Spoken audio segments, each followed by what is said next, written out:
Going to continue my discussion for the past few weeks, and right now we're just going to talk about pharmacokinetics special consideration. So here are the special consideration regarding po sa mga going to pharmacokinetics or the medicine itself. So first one is we have to know the medical history. It helps understanding existing conditions. So, knowing a patient medical history helps to understand existing condition that may affect how drugs work. Chronic illness or past surgery can influence how the body handles medication.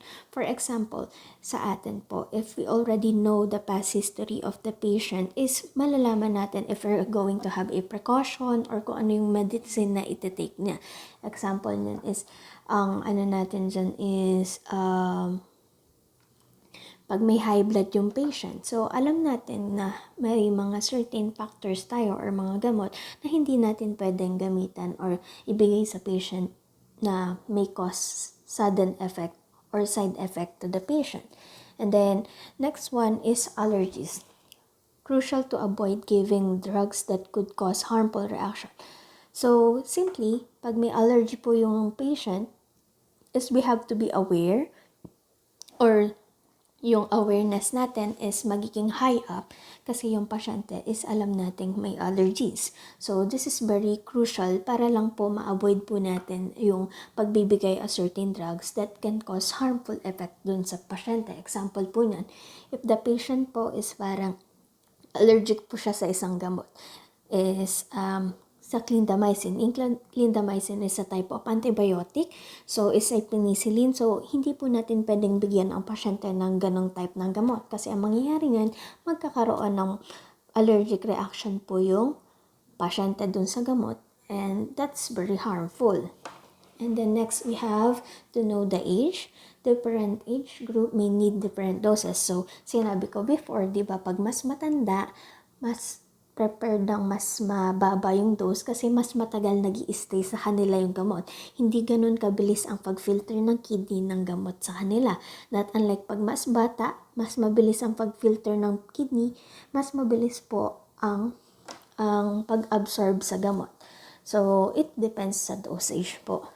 Pero syempre, pag mas bata, hindi din po natin na-advise ng sobrang taas na dose kasi it depends naman, baka kasi mamaya ma-overdose naman yung isang pasyente.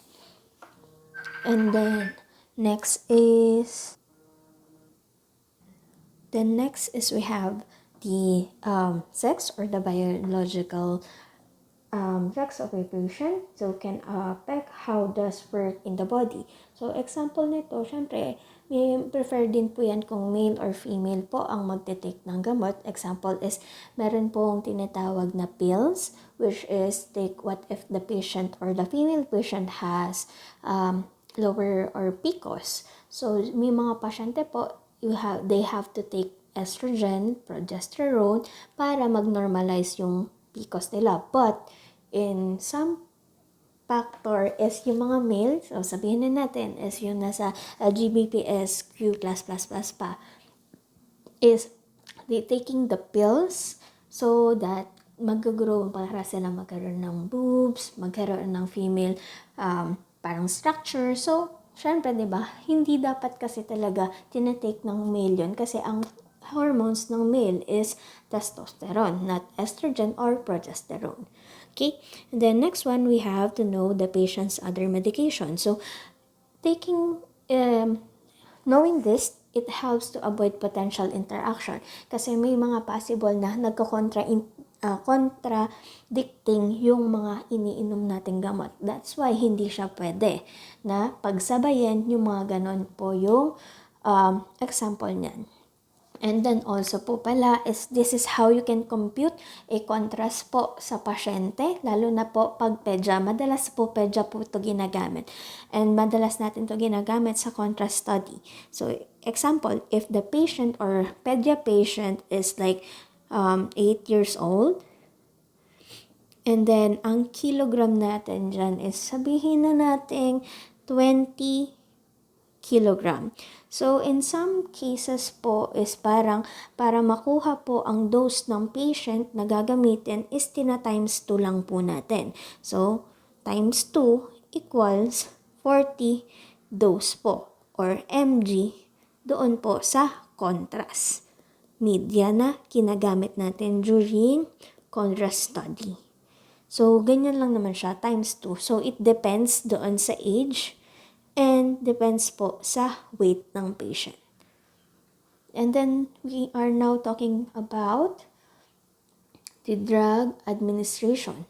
So, for drug administration, we have, this is very important, it can be dangerous during, syempre, una, given correctly, and then next one, given incorrectly. So, given correctly, ang nakakatulong po dito is they help to restore patient health.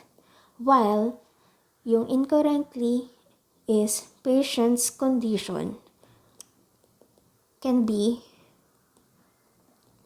worsen. So, ibig sabihin lang po, pag natama po yung pagbibigay natin ng gamot sa isang pasyente is nakakatulong po ma-relief or gumaling doon sa certain disease na yun or condition na meron sila. While pag mali yung ginamitan natin or mali yung pagbibigay natin ng gamot is nakaka-worsen lang po ng kalagayan nila, mas nakakalala. So, you have to make it sure na tama ang pagbibigay natin ng gamot sa isang patient. Then next is we have medical assistant. So, this is understand principle of pharmacology, understand the fundamental of drug administration. You have to know the routes, the dosage calculation, the technique for injection, 7 rights, and patient education. So now is we have to talk about preparing to administer a drug. Local effect applied direct to the skin, tissue, or mucous membrane. And systemic effect is given to the routes that allow drug to be absorbed or distributed in the bloodstream. Meaning, pag bloodstream, direct po yan sa intravenous natin or sa veins po natin. So, you have to pay attention on the dose, kung saan dadaan, and kung ano yung form ng medication. Kasi sa dose po, it refers to the amount of medication prescribed or recommended for a patient. And it is crucial to follow prescribed dose para ma-ensure po yung effectiveness of medication while minimizing the risk of adverse effect. And then also, yung dose po can vary in the factors such as patient's age, weight, medical condition, and some specific medication. While the route, dito naman po, from the word route, kung saan dadaan yung gamot. So, this is the way medication is introduced into the body. So, common routes include po then is oral, intravenous, intramuscular, subcutaneous, or topical. Kasi syempre, pag oral, by mouth. Pag intravenous is directly to the bloodstream. Intramuscular is into the muscle tissue. Subcutaneous naman po under the skin. And we have the topical. Sa topical naman po is applied on the skin. So this chosen route depends on the factors such as the medication, the intended effect, and the patient's condition. And then while yung form of medication po, the form of medication refers to the physical state of presentation of drug. Common forms may be tablets, ayan yung mga common tablets, capsule, liquid solution, ano ba? Injection, patches, cream, and ointments. So, yung pag-choice ng medication form is na-influence po yan if the patient's ability to swallow, the drug stability, and the desired rate of absorption. Then we have here is rules for administration given on only drugs the doctor order, kung ano po yung na-prescribe or recommended lang ng doctor or nandun po sa reseta. Use reference if necessary.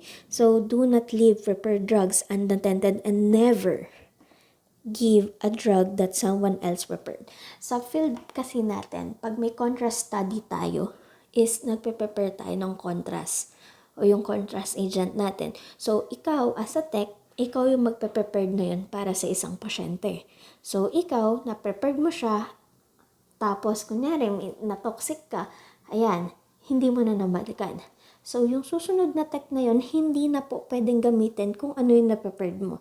Bakit? Kasi yung susunod na tech sa'yo, hindi naman sure kung maayos mo na or safe mo na aspirate yung gamot, na prepare, etc. And also, if ikaw din yung nasa pwesto nung tech na yun, wag na wag kayong gagamit or wag na wag nyong gagamitin ang hindi nyo alam or hindi kayo yung nag-prepare na gamot. It is for your safety and for the safety of the patient. And you have to make sure that you have washed your hands, prefer in a lit area, focus on the task, avoid distraction. And also, you have carefully calculated the dose. Okay? So, yun po yung preparation natin for administration of drug. And then we have the rules, administration, identify properly. Physician should be in the office or if the radiologist is in the same examination room para nakikita nila. And then observe the patient following the administration. Discard any ungiven medication properly. Report errors to the physician immediately. Document properly. So you should be familiar with the medication frequently prescribed in your practice. Meaning, kailangan natin maging familiarize sa mga gamot na ginagamit sa field natin, sa radtech field natin or sa radiology field. Kasi once we are familiarized with that certain gamot, is alam na natin kung saan siya ginagamit, kung ano yung use niya, and kung paano siya ina-administer sa patient. So, doon pa lang is dapat familiar na tayo kung saan tayo gumagalaw at kung ano yung ginagamit natin gamot. Kasi ina-administer yun sa patient. Para if ever merong sabihin na natin is hindi dapat doon sa patient na yun, at least bago pa ma-administer sa patient, makokorek mo na. Then here is the right medication administration. Una, dapat tama yung pasyente, right patient, right medication, right dosage, right route, right time, right documentation, right client education, right to refuse, right assessment, right evaluation. Isa-isahin natin yan. So, sa right patient, check the name and order on the order and the patient. You have to check the name of the patient. Baka mamaya tumatawag kayo ng patient, iba pala yung lumalapit, and then basta na lang kayo nag-administer. You have to check the name. And we have to use 2 identifiers. So, sa 2 identifiers is either the patient's full name or the patient date of birth. And also, ano pa ba yung mga possible na identifiers natin? If the patient is may tag po siya. Kasi pag naka-inpatient po yan, may certain tag or yung codes na nakalagay dun sa wristband ng patient, tag or wristband. So, laging if you're confirming ni patient is alamin mo yung patient's full name and date of birth. Okay? And then ask the patient to identify himself. When available, use technology, barcode system. So, una, pag nasa iyo na yung request, basahin mo, and then double check mo, tawagin mo, patient de la Cruz. Then, what if dalawa yung lumapit sa'yo? Use the another identifiers. Kindly state your full name, and then, syempre, it's either magkakatulad or magkaiba sila sa middle name. So, once naman na magkatulad sila ng middle name, you have to ask the patient date of birth. Okay? And then, syempre, if taking and also if inpatient or outpatient, if may barcode, pwede nyo lang siyang i-check through the system. Kasi yung patient ID ay, ito pa pala, yung patient ID po ng isang pasyente pag nasa isang institution po is unique in individual. For each individual, hindi po sila pwedeng magkakatulad. Okay? Then next, we have to check the right medication. So, check the medication label, check the order. So, you have to ensure if it is administered via correct route, kung intravenous ba yan, intramuscular, kung ano yung prescribed ng doktor. Always double check. Then next, we have to check the the patient dose. So write dose, check the order. If inpatient yan, check the chart of the patient. Confirm the appropriateness of the dosage using the current drug reference. If necessary, you have to calculate dose and have another nurse calculate the dose as well. Kung hindi man nurse, the physician, or also the lab tech, para sure kayo na tama yung dose na ibinibigay natin. Then right route, again, check the order or yung chart ng patient. Appropriate route kung paano ba ang gusto ni doktor na saan i-administer yung gamot, kung oral ba yan, rectal, etc. Kasi sa atin po sa radiology, usually 3 lang po yan. Oral, IV, and rectal. So, may mga contrast study na you have to confirm kasi baka mamaya ang gusto ni doctor is oral and rectal lang. O kaya baka mamaya gusto lang ni doctor is rectal lang or IV lang. So, you have to make it sure kung ano yung site or kung ano yung route ng administration. And then now, confirm that the patient can take or receive the medication by order route kung kaya ba ng patient. Kasi may mga incident po yan if bagong opera po yung pasyente, lalo na kung may bukol sa may rectum, hindi po inaalaw na maglagay po tayo ng contrast doon. So, sometimes is meron po yan colostomy bag or sa colon po nag-incision sila ng konti doon and doon dumadaan yung mismong mga poops or feces ng patient. So, guys, you have to make it sure. Kasi dati ako, parang ginagawa ko is triple mask, triple gloves. Kasi mapapansin nyo talaga na pag nandun kayo sa field is kahit anong hugas nyo, feeling nyo nakakapit pa rin sa inyong amoy. So, palakasan ng kalamnan. Ganon. Then, pag nag-administer kasi ng doon, diretso po sa intestine. So, may tendency pag nag-administer tayo ng contrast is nagre-reflux or lumalabas din yung mismong feces. So, ayun, yun yung natin na kailangan lang natin masanay sa ganun. The next is how do you properly identify the patient before administer a drug. So, tandaan lang natin is answer to ensure that you have the right patient. You should check the name, the date of birth, the patient on the patient record, or also try to ask the patient to state his full name and date of birth. Then standard for administering medicine. So we have the correct drug at correct time, given to the correct patient, have expected and desired outcome with no ill effect or side effect. The next is we have the right time, the frequency, ordered medication. So, ilang beses po inumin yung gamot. Double check that you are giving the order dose at the correct time. So, ito po example nito is pag naka-admit, di ba po yung mga nurse is parang time to time or every 4 hours may pinapainom sa patient because they have to have the patient frequency take that medicine kasi yun yung prescribed ni doctor. Kasi may mga, yun nga yung sinasabi natin na ang medicine natin is may half-life, maybe every 4 hours is nawawala na yung epekto ng gamot or kumakalahati na yung gamot and then kailangan ma-replenish ulit.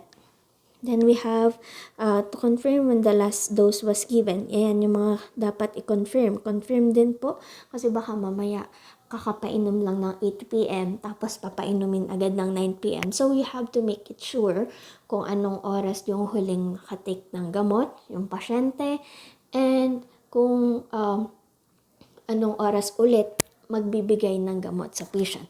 And then you have to document it lagi. So, administer after giving order medication, short time, route, and any other specific information as necessary. Kasi kailangan po well documented yan. Kung ano yung gamot na binigay natin, kung anong oras natin binigay, kung paano natin bigay, kung oral ba yan, rectal, etc. And kung ano po yung mga kailangan natin i-document during that administration or after that administration. Time, date, ayan, para sure po tayo. Then we have the right reason, confirm the rationale for the ordered medication, patient history. Bakit? Kasi po is may mga gamot po na hindi po talaga pwedeng pagsamahin or pagsabayin. So, it involves the patient information, prescribed medication, including po yung purpose kung para saan yung gamot, and baka potential side effect ng gamot, and mga instruction kung paano gamitin. Katulad sa atin, if we have contrast study, unang-una, hindi tayo basta-basta nag-i-schedule ng contrast study. Ang requirements natin is dapat po may creatinine ang patient. The creatinine helps us to know kung ano yung level function ng kidney ni patient kasi ang contrast po is hindi advisable na magstay sa katawan natin within 24 hours. Bakit? Kasi guys, wala pong benefit or nutrients na nakukuha sa contrast. Ang contrast po is just used to enlighten or highlight some organs po sa katawan natin to help for diagnosis. For reading lang siya. Pero in the reality, wala po tayong nakukuhang nutrients sa contrast media. And advice po yan na i-wash out palabas ng katawan within 24 hours.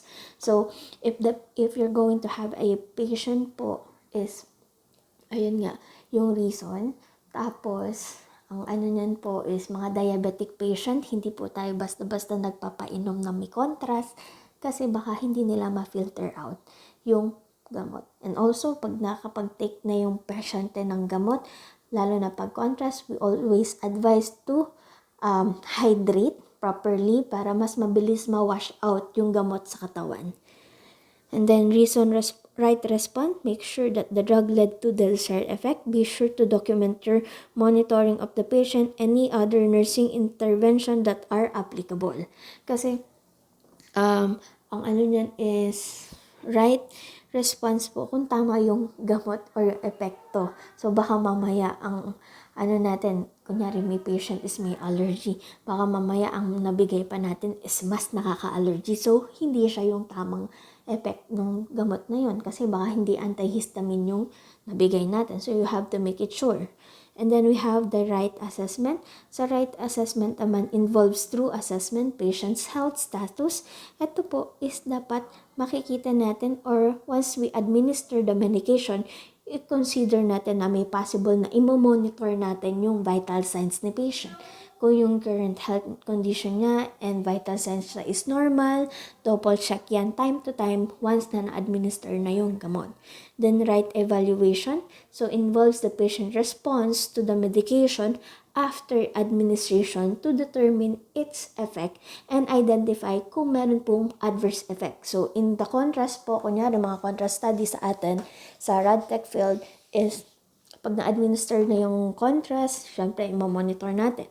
And then once na na-monitor, habang natapos na yung procedure, we always advise the patient to stay in the vicinity of the area or vicinity of the hospital within 30 minutes to 1 hour to know if meron pong adverse reaction or baka mamaya may late reaction ng gamot sa kanila, late allergic reaction dun sa gamot. Then we advise to hydrate properly. So wag naman po lalaklakin yung 2 liters ha, iba na po yun, baka ma-water poison naman dun. Then, anong pinagkaiba ng drugs and medicine? So, in a Filipino culture po, once you heard drugs, usually anong unang pumapasok sa isip natin? Addictive. So, that's the normal norm na sinasabi. But in medicine, ito yung mga gamot na nakakagaling. Basta, nakakagaling. So, yan. So, but in generally, they have almost the same. It's only the same. Yun nga lang is yung drug, it is just pertaining directly or specifically that we use in medical field. Then, here are example. So, syempre, pag narinig natin yung word na drug, dyan papasok yung cocaine, drugs, whatever. Yan, but pag sinabi natin medicine, ito yung mga nakakapsule, etc. But original, simple medical substance din po ang drugs is just only the same. They are only the same. Drug and medicine have the same. So, bakit may chocolate po dito? Syempre, the more you eat chocolate, the more you eat sweets, it boosts your energy. It gives you a lot of energy. And then, here is the drug categories in radiology. So, we have preparation of drugs, contrast media, resuscitation of drugs. So, here are the forms. We have tablet, capsule, inhalation, suppository, solution, suspension, transdermal, patch. So, here also routes of administration. So, we have sublingual, inhalation, transdermal, parenteral, injection, transmuscular, subcutaneous, intravenous, and rectal. So, syempre, oral or sublingual, it is taken by mouth, either form of tablets, capsule, liquids, powder, or this one is the most common route. Then we have inhalation. Dito naman po is administered directly into a vein, allowing to rapid onset of action, precise, controlled, overdosed. And then we have intramuscular. Ay, wala pala dito. Ito pala siya, sorry. Intramuscular po is into the muscle. Route use that need po more sustained release than IV administration. Faster onset than oral. And then we have subcutaneous. Subcutaneous po is injected into the tissue just beneath the skin. So, this is commonly used for insulin and other medication. And then we have the topical. Sa topical naman po is applied to the skin, usually in the form of creams, ointment, patches, transdermal, etc. Ito yun. Then, next one is transdermal yan kasama sa topical, ha? Sorry. And then we have inhalation. Sa inhalation naman po is ito po is yung ginagamitan natin ng inhaler or yung nebulizer. Yung nebulizer is you're inhaling or yung parang you're taking the medicine through the fine mist. Diba nagiging mist na siya. So allowing for direct absorption through the lungs. Then we have rectal naman po is administered the medicine through the rectum. So, ito yung mga suppositories, enemas, ganun. Then, yan. Then, next is role of radiographer in drug administration. So, checking the medication, you have to check it. Double check it, triple, quadruple, you have to check it. And then prepare the medication, check the patient identification, reassure the patient, and we have to assess the radiologist in administration. Take note, guys, hindi po tayo inaalaw mag-administer ng gamot unless may supervise tayo or go signal with the radiologist. Pero hindi po talaga tayo yung nagpupush ng gamot sa pasyente. Unless nga, sabi ko, is may go signal kay radiologist. May mga case po yan na naghahan bolus po tayo, is ito yung syringe po. Tapos pinupush po natin yung gamot sa pasyente. Lalo na if nag-bulge siya through the barrel. Yung barrel is a machine po ng contrast na nagpupush. So, parang hindi kaya ng vein ng patient is nagpupush po yan. Tapos, may chance na pumutok yung ugat. Ang ginagawa natin is nag-hand bolus tayo ng mismong gamot. Then, we have to monitor the patient's progress post administration. So, you have to check the vital signs. Baka mamaya may allergic reaction, nag-elevate na pala yung blood pressure. So, you have to double check that. Then, checking the medication date, name, strength, time, route, duration, and refills. So we have to check the right drug, the right amount, the right patient, the right time, or the right route. The right route. So, lahat po yan is you have to check double, check, triple, or quadruple. Basta i-double check nyo lagi yan. You have to make it sure na tama yan. Then, it is important to remember that radiologists will select the drug and dosage, determine the route of administration. Then we have to know the poison drugs and the dangerous drugs. So, yung poison drug is considered if it's not indicated or if the dose is higher than needed. And then the dangerous drug controlled by Dangerous Act or DDA. So dangerous drugs, they can cause addiction po or habit forming such as ano may mga addictive drugs natin. Morphine, pedenim, opium, heroin. So, ito po yung mga common drugs po na nakikita natin in the radiology. So, we have mga pinaprepare din natin sa radiographic examination. Apparent or suppository, we have castor oil, glucolac, bisacdol, liquid paraffin, magnesium sulfate. So, ito po is mga binibigay po for bowel preparation. Kasi may mga procedure po tayo na kailangan po may bowel prep. What does it mean is kailangan po malinis ang tiyan, nakapag-poops, wala po masyadong poops. And like binibigyan din po ng light evening meal para during the procedure po is hindi mag-obscure or mag-superimpose yung mga feces sa intestine, etc. And may chance po na hindi po masyadong makalat or madumi during the procedure. We have here the sedative is Phenidine, morphine, scopolamine, and opnopon. And ito po is yung mga pampatulog po. Though, kailangan lang po natin i-ready yan. Kasi in our department, kailangan may emergency box or emergency card in case nga po na may mangyari po. So, wag naman. But, ayan po. But yung mga sedative, etc., doktor po yung nag-administer niyan. Then, we have the local anesthesia or anesthetic, lignocaine, xylocaine, sodium pentothal, lignocaine, hydrogen 4% spray, ametocaine. So, ito po is, naka-experience po ko niyan is yung medyo pang numbness pag po nagba-biopsy. Kasi sa biopsy, super liit lang na needle yung ginagamitan natin, but it is true and true.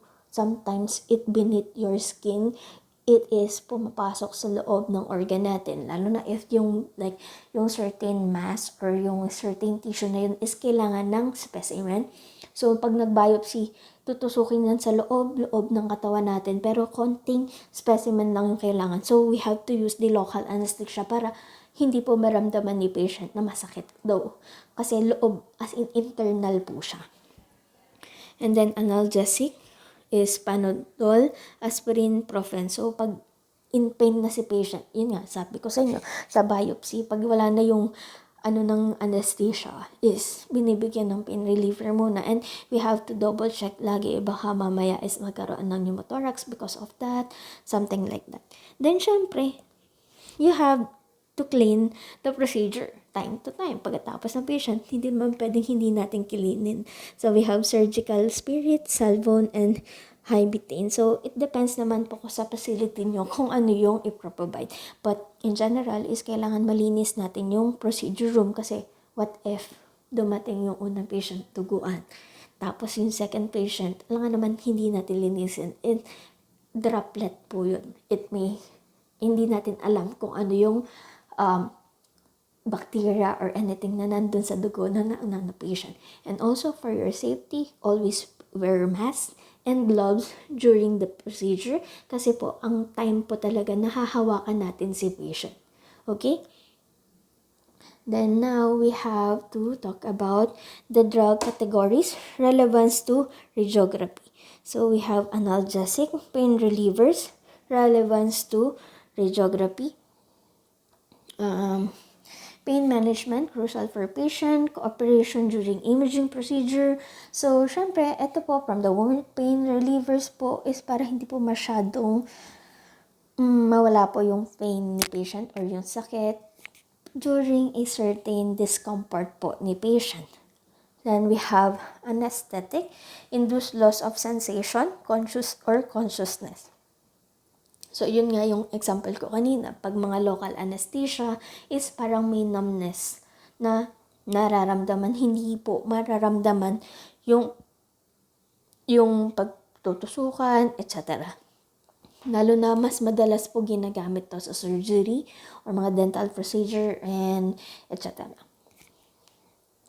So, antihistamine counteract the effect of histamine, reducing symptoms, relevance to radiography, occasionally used to prevent or alleviate allergic reaction in response to contrast used to imaging procedure. So, syempre po is once we administer something dun sa pasyente, is we have na dapat alam natin na meron tayong antihistamine pag nagka-allergic reaction yung isang pasyente. Ano ba yung mga symptoms ng allergic reaction?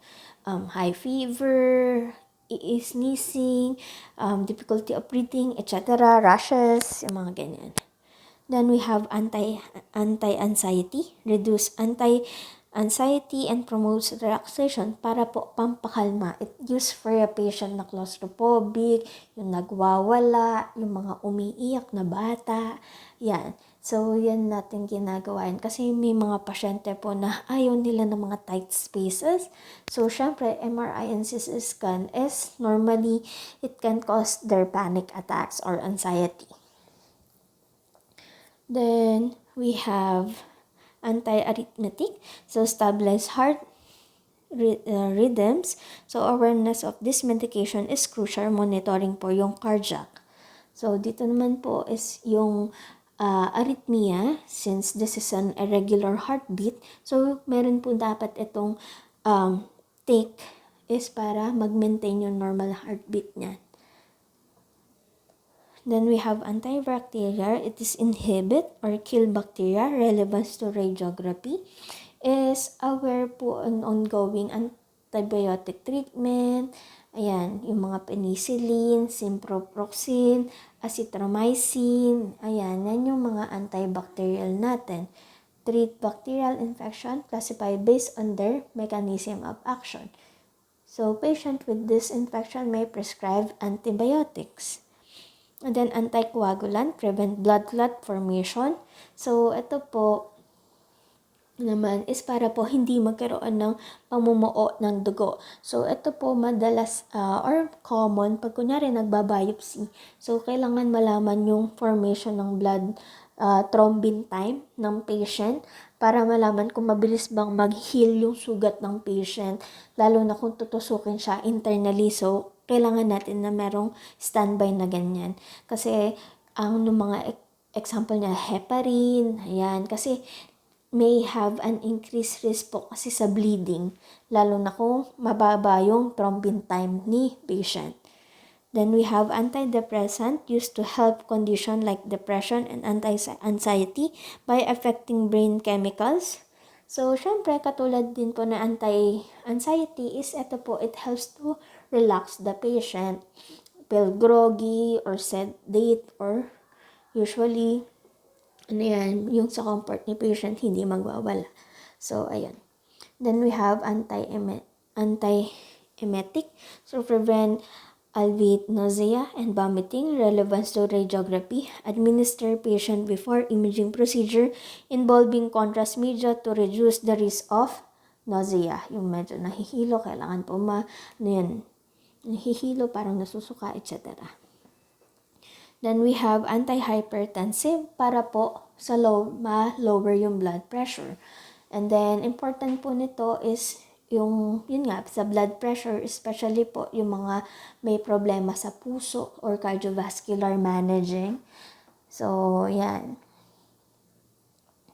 Then we have anti-inflammatory, reduce inflammatory, alleviate pain, relevance to radiography. So, administer for condition involving inflammation and may impact imaging findings. Then we have antiseptic and disinfectant. So, syempre, prevent or treat infection. So, ang ano po natin dyan is, syempre, kailangan po natin malinis yung area natin, or we can use the disinfectant. Use in preparation of a certain procedure to minimize infection risk.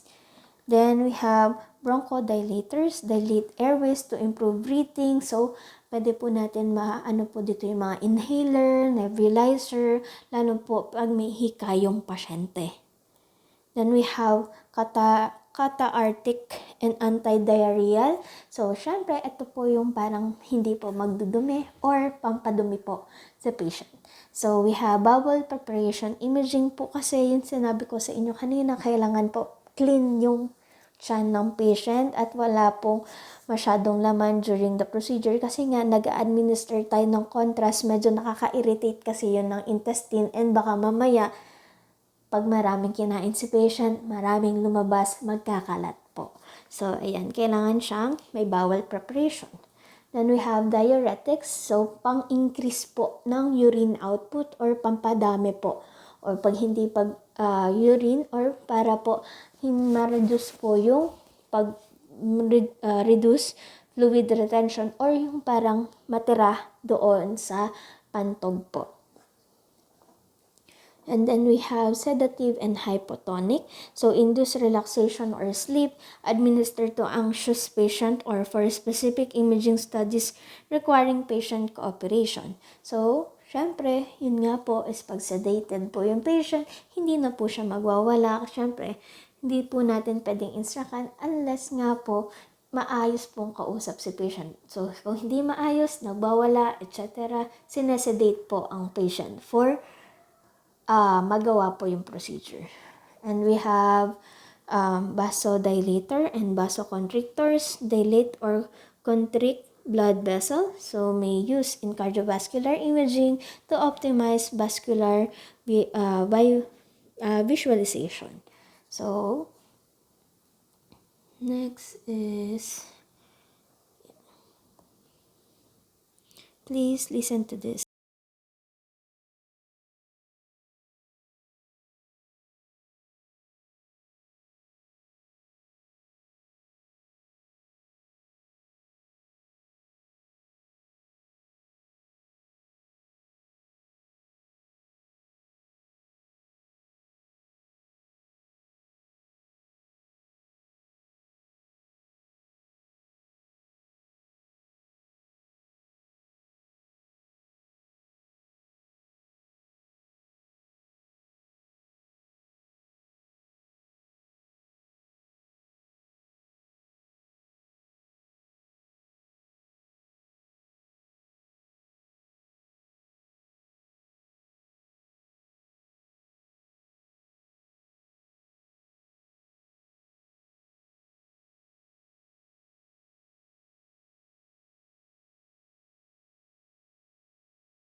Paralytic ileus, there is already little or no bowel movement. Buscopan would worsen the condition of such a patient. It is also contraindicated in prostatectomy.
or via email. Hello. So that's it for today's lecture. I hope you listened carefully and I hope you have a great day ahead. Thank you so much for listening. Have a great one.